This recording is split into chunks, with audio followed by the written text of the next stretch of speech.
Muy buenas noches. Bienvenidos una vez más a Archivos del Crimen San Juan. Relatos que parecen ficción. En esta oportunidad contaremos una historia que sucedió por allá en el 2002 en el departamento de Chimbas y que conmocionó a toda la provincia por el desenlace que tuvo. Un hecho que parecía ser un simple robo, un trámite, pero que tuvo un final inesperado.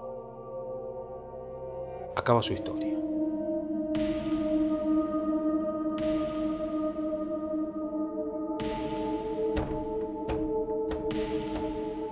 Los hechos se dieron de una manera circunstancial, como el encuentro de este changarín mendocino llamado Cristian David Cuellar con la sanjuanina Karina Agüero. Él era una persona que no tenía un trabajo formal, vivía de algunos negocios fuera de la ley, amigo de la noche y de la vida fácil. Ella, en tanto, era madre de 3 hijos y se ganaba la vida como trabajadora sexual. Fue precisamente en este contexto que Cuellar conoció a Karina Agüero en una de las tantas citas que luego trascendieron a esos encuentros esporádicos. Y así fue que surgió el amor entre ambos por allá a fines de 2001. Tanto este mendocino como esta sanjuanina tenían parientes en la Villa Candelaria, en Concepción, al límite de Chimbas. Y después de un tiempo que esta relación fue floreciendo, ambos se fueron a vivir a ese lugar. Pero la situación era complicada, porque en el mismo lugar donde vivía Karina con su nueva pareja, estaba el ex concubino de esta mujer, el padre de sus 3 hijos. Y los encuentros y enfrentamientos entre estos dos hombres cada vez se volvían más habituales y más difíciles de llevar. Por esta razón, la mujer decidió mudarse con Cuellar a otro lugar.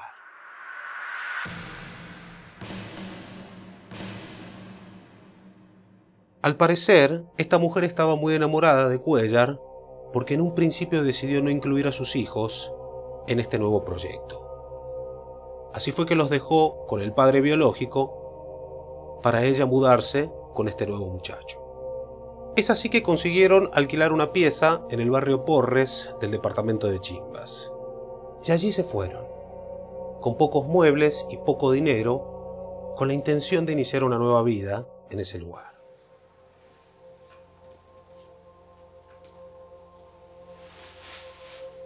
A decir verdad, los problemas económicos cada vez fueron más recurrentes porque no tenían un trabajo fijo. De todas maneras, esto parecía no importarles.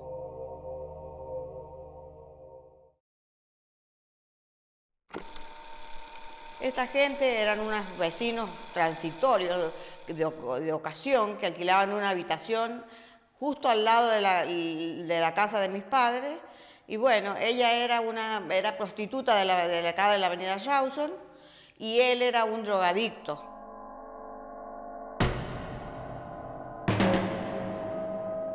En este lugar conocieron al jubilado Santiago Ramón Navarro, un hombre de 76 años que era amigable con todos los del lugar. Buenas. Un sujeto que había pasado sus primeros años en el ejército y que luego consiguió trabajo en el Servicio Penitenciario Provincial. Fue en este sitio donde se jubiló a mediados de 1976. Navarro era un hombre que ya tenía la vida hecha, junto con su esposa Violeta Porres y sus 5 hijos que ya eran adultos. Le gustaba ir solo a hacer trámites y a cobrar su salario, y cuando lo describen sus conocidos y sus familiares, no dejan de nombrar su bondad y su buena predisposición ante cualquier persona. Él no se negaba a brindarle una mano o alguna ayuda a cualquiera que lo solicitara. Demasiado confiado, decían algunos. Bueno, mi padre, un hombre de trabajo, ha sido penitenciario, ha pertenecido a la penitenciaría provincial, ha trabajado como 20 años ahí, un padre de familia, de 5 hijos, normal, de la casa, buen vecino, a quien le preguntaran por ahí qué persona era, le iba a decir que buena persona. En este contexto, no parecía raro que Navarro entablara una relación con estos nuevos vecinos. Ellos se aparecían de tanto en tanto en la casa, cuando no estaba la mujer de Navarro, para pedirle un poco de dinero, algo de mercadería o una simple taza de azúcar.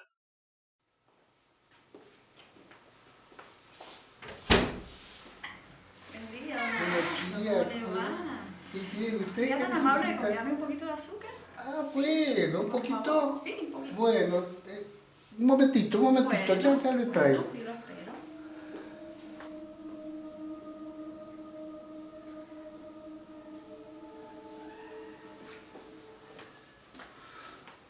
Qué amable, muchas gracias. Ahí tiene, señorita. Muchísimas No, gracias. nada, Bueno, cuando necesite algo, ya sabe. bueno, muy amable. Hasta luego. Hasta luego. Rápidamente la pareja se dio cuenta que Navarro era una persona por demás confiada y que prácticamente nunca le decía que no a los pedidos que estos hacían. Incluso la mujer en una de estas oportunidades pudo acceder a la casa del jubilado y notó que este hombre no tenía pesares económicos. Es posible que esto se lo comentara a su concubino, Cristian Cuéllar, y entre los dos comenzó a gestarse una idea que alcanzaría fines macabros.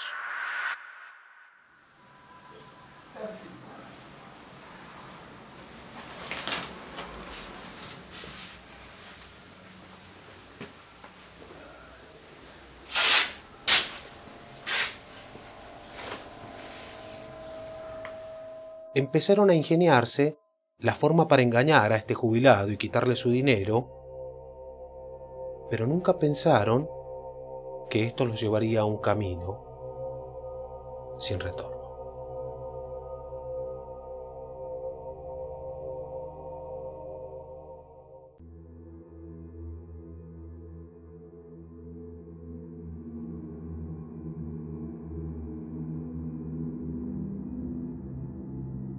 Nada hacía sospechar que el jubilado Navarro estaba en la mira de sus propios vecinos, aquellos que vivían de manera colindante en el barrio Porres de la localidad de Chimbas.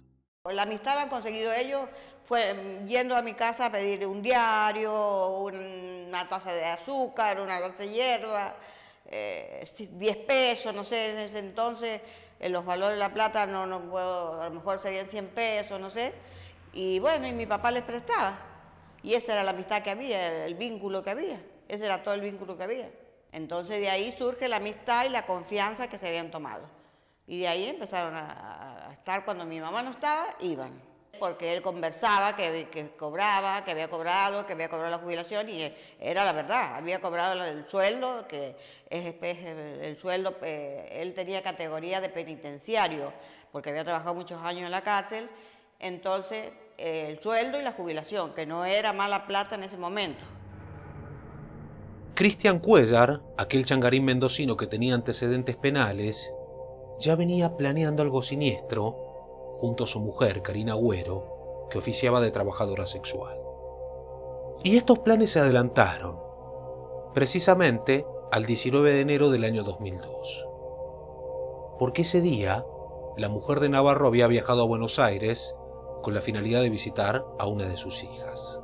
Al darse cuenta que Navarro se había quedado solo, decidieron actuar por anticipado.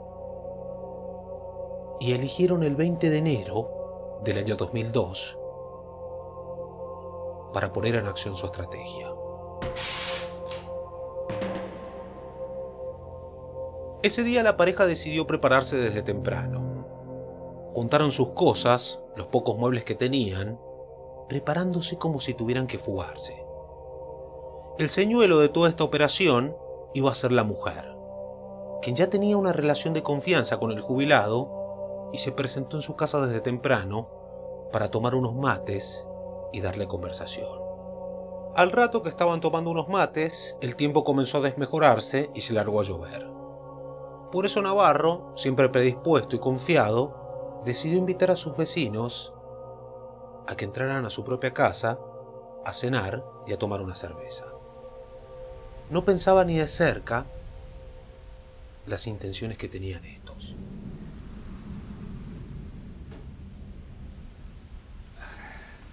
Ahí está. Va completando un poco la mesa porque bueno, ya. Vamos a hacer un brindis, ¿ah? Un brindis.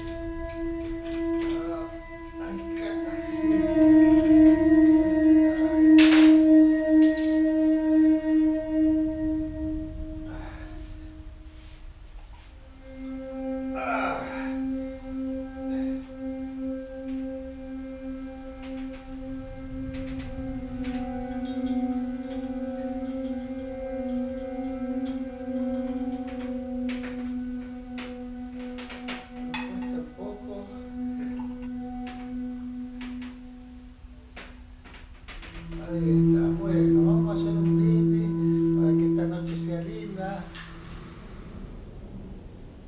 En un momento de la noche, Navarro decidió levantarse para ir a buscar algo a la cocina. Y en ese instante, el mendocino se le acercó por atrás y rápidamente lo redujo para tirarlo al suelo. Bueno, me voy a levantar a traer unas cositas Bueno. ahí, un fiambrito, algo que... Bueno, Algo ahí. vaya. Vení para acá.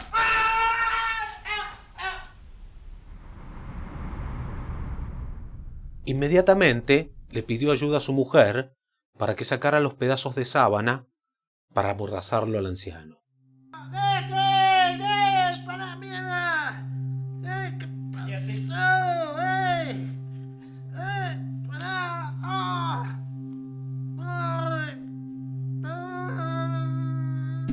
Lo tomaron de los tobillos, de las rodillas y de las manos. Y como si esto no fuera suficiente, decidieron ponerle un trapo en la boca y amordazarlo.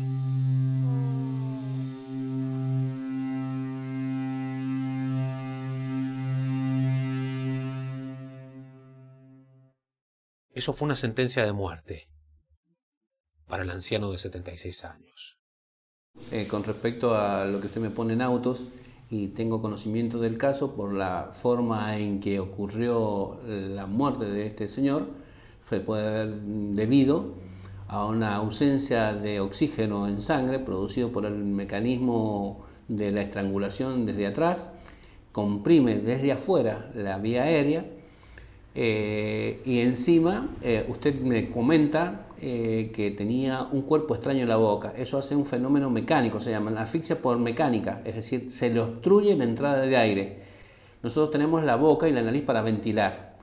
Eso se unen atrás y tiene un único camino que va por tráquea, bronquio y pulmones. En los pulmones se produce el intercambio del aire que viene contaminado, que lo trae la sangre, por el nuevo aire que entra con la respiración. Ahí se produce el intercambio, se tira el aire contaminado y se mete oxígeno fresco. Si usted al paciente o a esta persona de este hecho le obstruye la vía aérea con trapo o cualquier objeto extraño a la anatomía del individuo, le dificulta la entrada de aire. Esa entrada de aire puede ser dificultada su entrada en forma inmediata, cuando la obstrucción es violenta y en su totalidad, o es parcial. Y entonces ahí la entrada de aire es mucho menor, pero dura mucho más tiempo en llegar al estado de anoxia. Anoxia es sin oxígeno.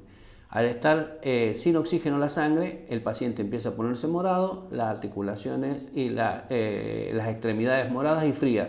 Y eso es el comienzo de la etapa final de la muerte por asfixia. Se calcula que pudo soportar entre 15 y 20 minutos la falta de aire, porque finalmente terminó falleciendo en su propia casa. A la pareja poco le importó la suerte del anciano, porque mientras éste se asfixiaba, ellos se pusieron a revisar todo el lugar. Le quitaron 900 pesos que tenía encima, se llevaron 2 televisores, una máquina de cortar fiambre y otros objetos. También se pusieron a revisar el resto de la casa, porque pensaban que había más dinero que el anciano tenía guardado. De todas maneras, no encontraron nada y decidieron llevarse lo que tenían en ese momento. Para no levantar sospechas, decidieron treparse por la medianera y llegar hasta la habitación que ellos alquilaban. Allí cruzaron los 2 televisores, un centro musical, la máquina de cortar fiambre y otros objetos de valor. Es así que esta pareja decidió ir hasta la ruta para buscar a un remisero y después regresar nuevamente a la habitación que alquilaban, donde habían dejado las cosas del jubilado. El remisero iba para el lado de Albardón, entonces no podía, iba con pasaje. Pero él volvió, dejó el pasaje y volvió, y cuando viene de vuelta la encuentra. Así que la trae, se para y la trae a su casa, y ahí cargan las cosas, le explica que al hombre se le ha muerto el padre, que es de Valle Fértil, y que se llevaba las cosas porque tenía miedo que se las robaran, que en realidad era todo lo de mi casa. Y después cuando bajaron, los llevó hasta la Villa Candelaria. Cuando bajaron ahí, no tenían plata para pagar. Al final terminaron pagando con moneda, porque el hombre no tenía sencillo para darle vuelta. Claro, porque no querían sacar la plata grande, digamos, no querían sacar tanta plata delante del hombre. Así que terminaron pagándole con moneda. Fueron hasta la terminal de San Juan y sacaron 2 pasajes a la vecina provincia de Mendoza. Y en ese camino, mientras iban en la ruta, tal vez pretendían olvidar lo que acababan de hacer.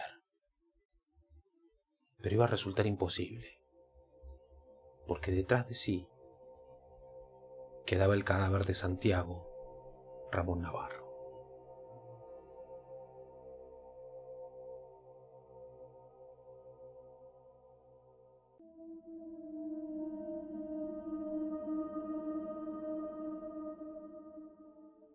Y mi abuelo era un tipo un señor muy amable, una persona que siempre ayudaba a la gente, muy bondadoso con la gente, con todas las personas, y siempre íbamos con mi papá a la casa de él, íbamos siempre todos los sábados a compartir un almuerzo y con él y con mi abuela. Y lindo momento con él, para fin de año, para Navidad, muchas cosas lindas que hemos pasado con él. Que me duele recordar, volver atrás, por eso he decidido no mostrar mi imagen. La fuga de los asaltantes y asesinos de Santiago Ramón Navarro ya era un hecho el 21 de enero del año 2002. Había algo que era extraño, porque no se lo veía al jubilado caminar por los lugares que lo hacía habitualmente. Al igual, su casa estaba cerrada y parecía que no había movimiento. Y él salía afuera, se sentaba afuera a tomar mate y que no lo habían visto. Que esa tarde anterior, antes del anochecer, había estado tomando mate con esa pareja. Después se largó una lluvia muy grande, bueno, y ahí ya al otro día ya no lo vieron más. Que mi abuelo no se había visto, que no lo habían visto por ningún lado, que el diariero vino, le dejó el diario tirado ahí, y tenía unos postigos adelante en el frente, una puerta de chapa con unos postigos, entonces estaba tirado el diario y nada, como si nada, y los vecinos se acercaban y no lo veían. Entonces ahí fue el vecino que tomó la decisión de llamar a mi papá y avisarle que no se veía a mi abuelo.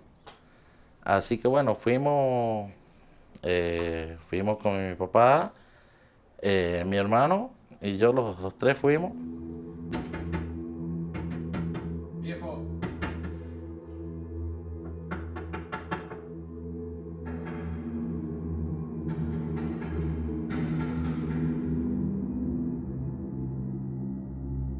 Estuvieron tocando el timbre, golpeando la puerta, y nadie atendía.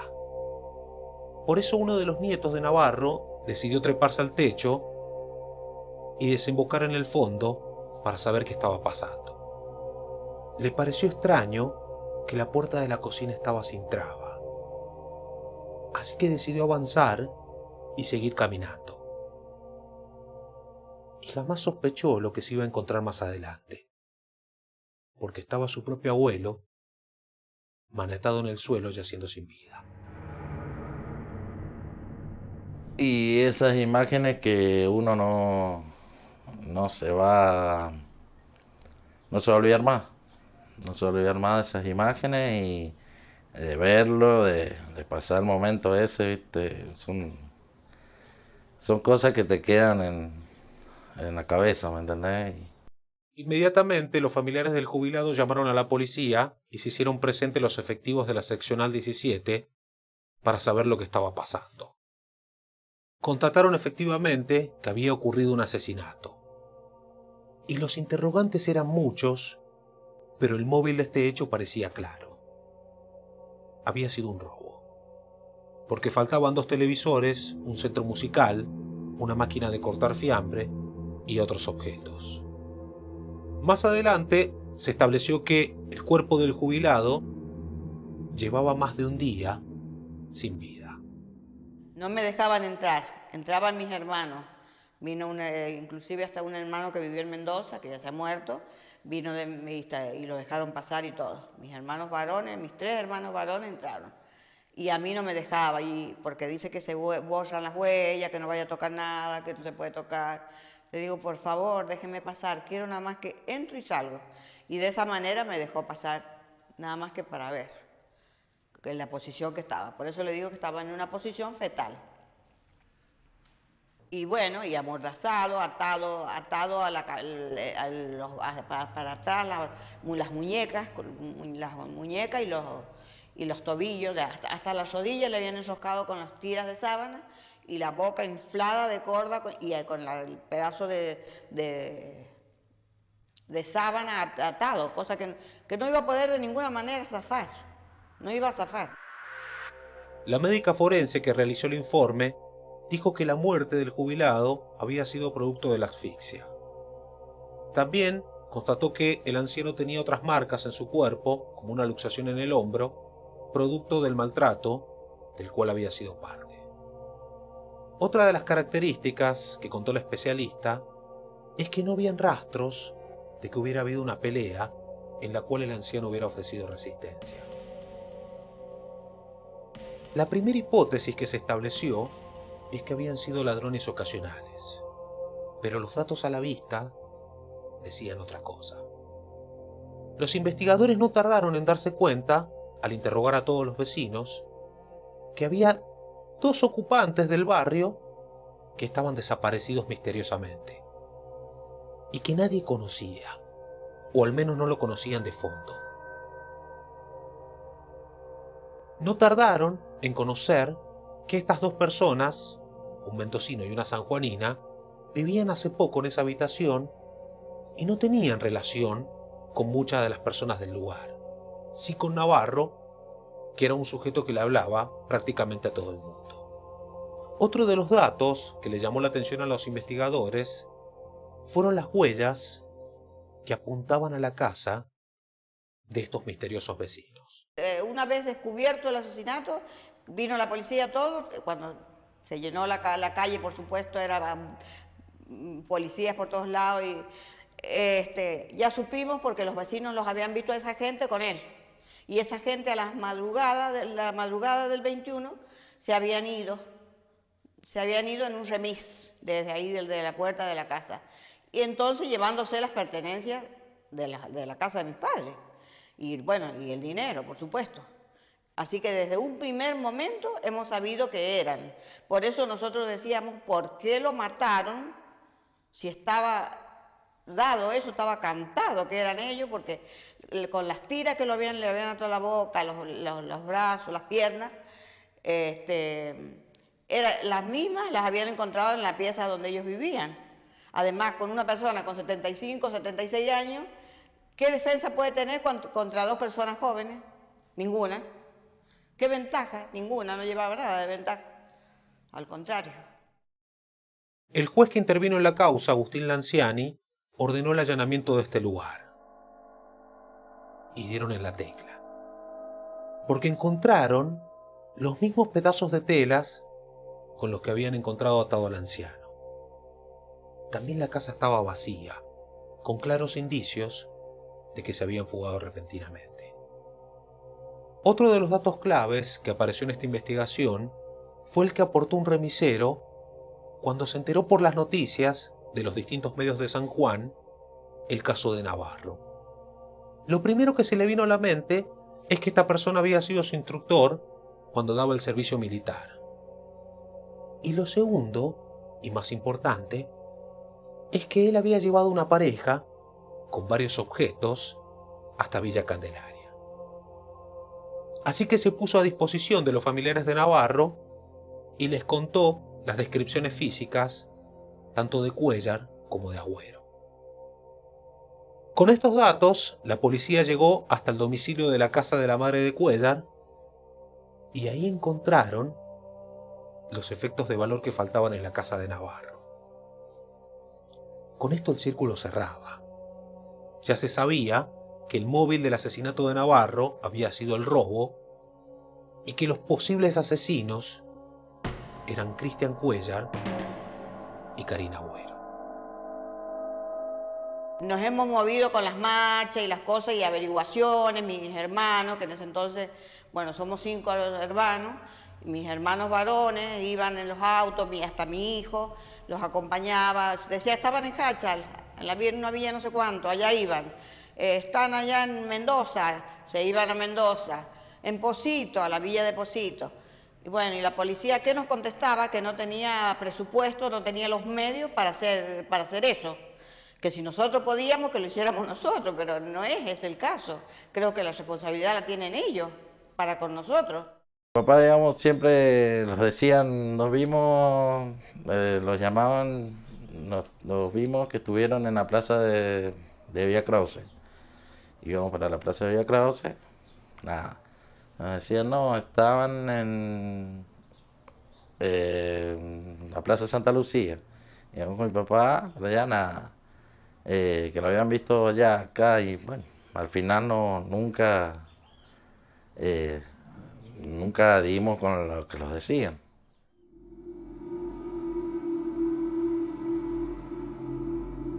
Pero pasó un año y no se supo más nada.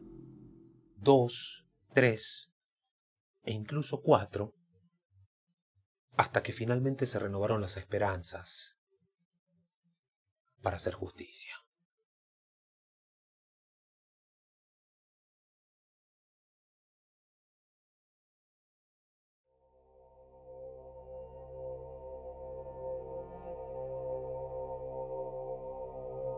El paso del tiempo hacía pensar que el caso de Navarro iba a quedar finalmente en el olvido. Pero un dato aportado por la policía de Mendoza en el año 2006 hizo que tuviera un giro repentino.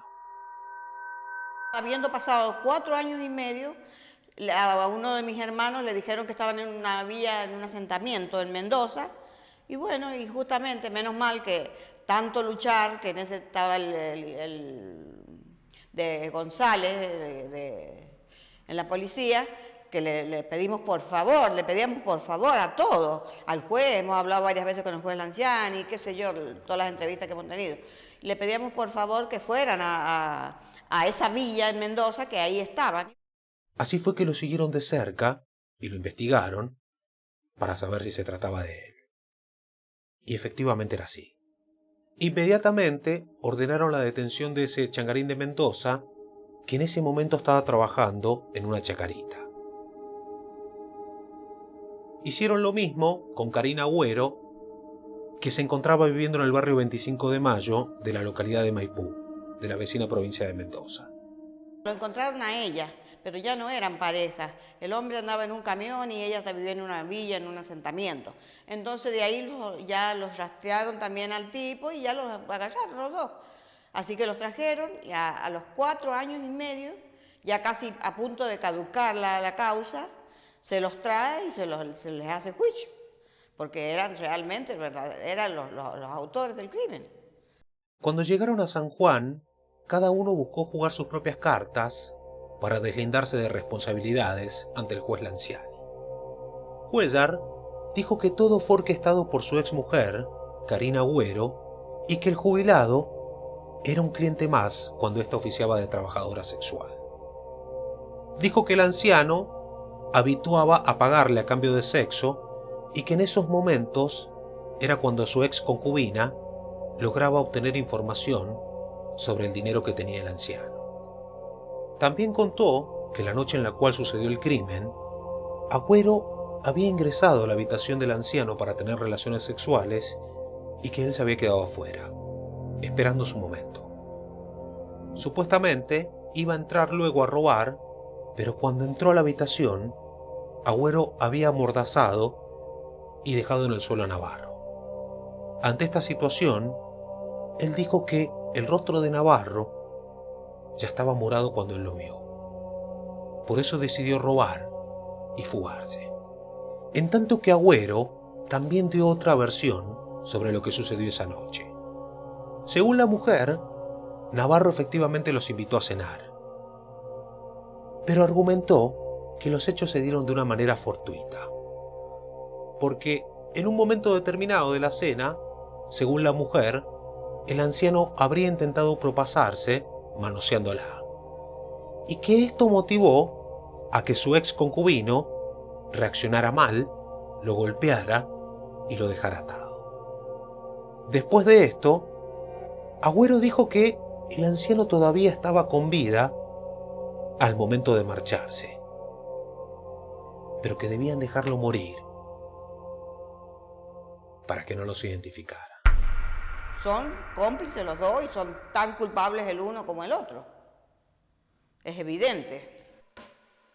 Y se culpaban el uno al otro. El hombre decía que ella y ella decía que el hombre. Esa es la declaración de ellos. Era culpar a uno y entre ellos se echaban la culpa. Pero han sido los dos.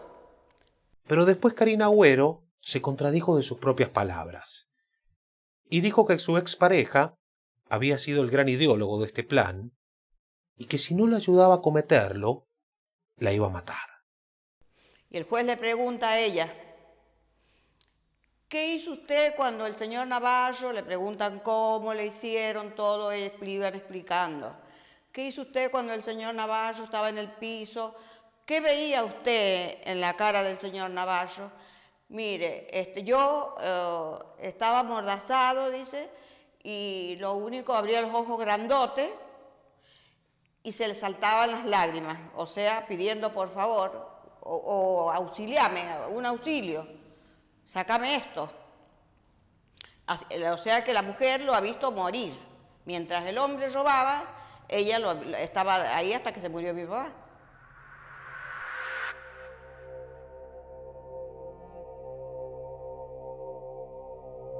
Y a pesar de este intento de versiones cruzadas, el tribunal logró determinar que ambos tuvieron la misma responsabilidad a la hora de cometer el robo y el asesinato contra Navarro, que había sido una acción premeditada y que las pruebas eran abrumadoras en su contra.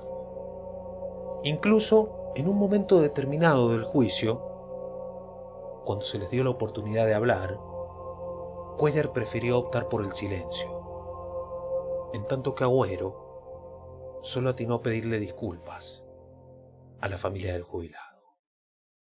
El juicio es una cosa muy triste, hemos vivido momentos muy duros, hay que tener mucha templanza para saber asumir y poder no volverse, no volverse loco, pero él no habló nunca, las preguntas que le hacía el juez, pero terminando ya cuando le dieron la sentencia, terminando, ella pidió hablar porque el juez le dijo, ¿quiere decir alguna palabra? Sí.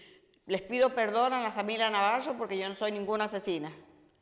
Entonces, es imposible que nos diga, perdón, no soy asesina cuando lo ha matado. No me pueden decir perdón. ¿Qué les dice uno? Que es una hiena, que es no sé, un animal que ni los animales cobijan más a las personas que ellos. Finalmente la justicia decidió condenar a Cristian Cuéllar y a Karina Agüero a la pena máxima de reclusión perpetua. Y es en la actualidad donde estas personas continúan alojadas en el Servicio Penitenciario Provincial de San Juan. Esto fue Archivos del Crimen San Juan. relatos que parecen ficción. Nos vemos en el próximo programa.